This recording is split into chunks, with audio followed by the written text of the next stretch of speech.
Hello, I'm Admiral McFish, and this is a tutorial on how to hack the bosses in Sega's Virtual On Cybertroopers.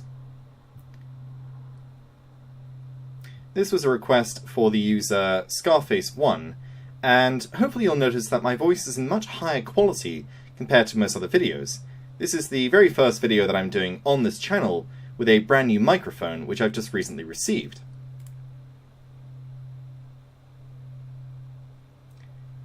As with all these videos, please do be sure to view the very first video that I did, as it will explain the basics of what we do here.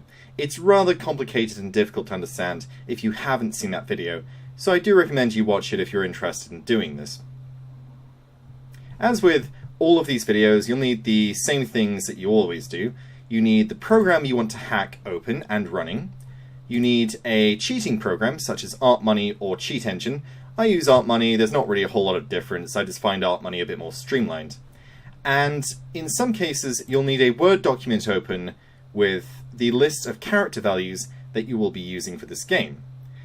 Now Virtual On is a special case because if it wasn't for the character values being listed in the game's bookkeeping itself, I wouldn't know how to hack it.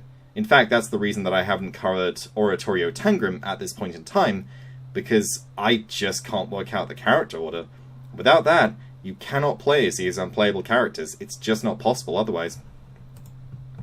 So I'll show you for a second just how you get there. If you go into the test menu, go to bookkeeping, and then go here, you can see a list of characters you would never see otherwise, because they're never listed in this order on the character selection screen, but this is how they line up, and this is their true value.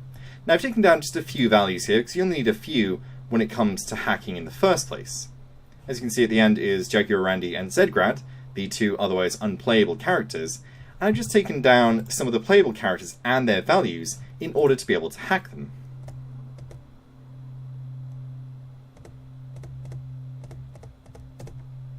So let's begin.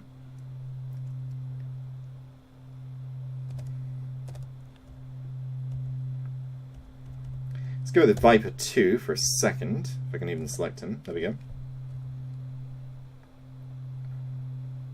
And so Viper 2's character value is 1, so we will search for the value 1. Great. Then we go back into the test menu and reset.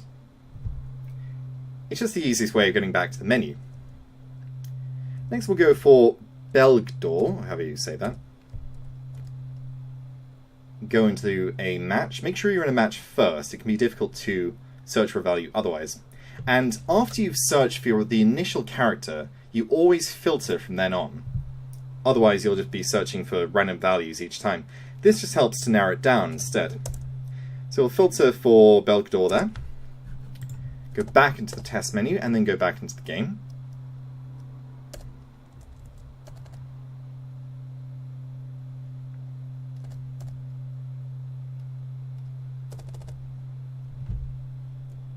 Let's go for Raiden this time.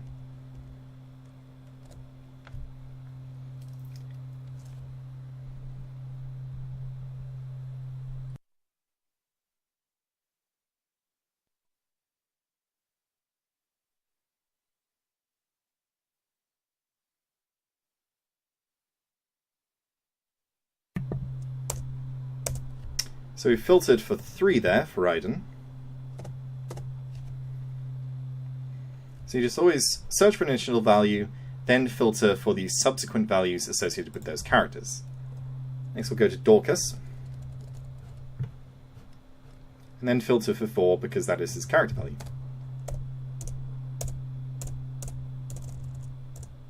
Okay.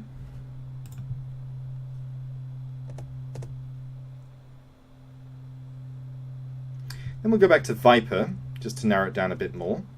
Viper 2, rather.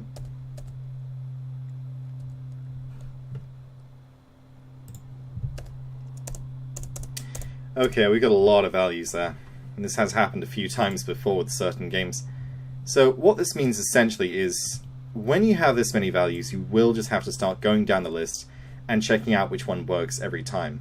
You have to do this by just putting in the value associated with the character who you want to look for, want to hack for, And then you just have to freeze that in place, like this, with a cross there, and then try it every time. So let's try and get it this time. It will take a little while, but that's just how this game is programmed. It's a bit annoying like that. So let's just put 4 there. Value 8. See if we get Jaguarandi. We did not, okay.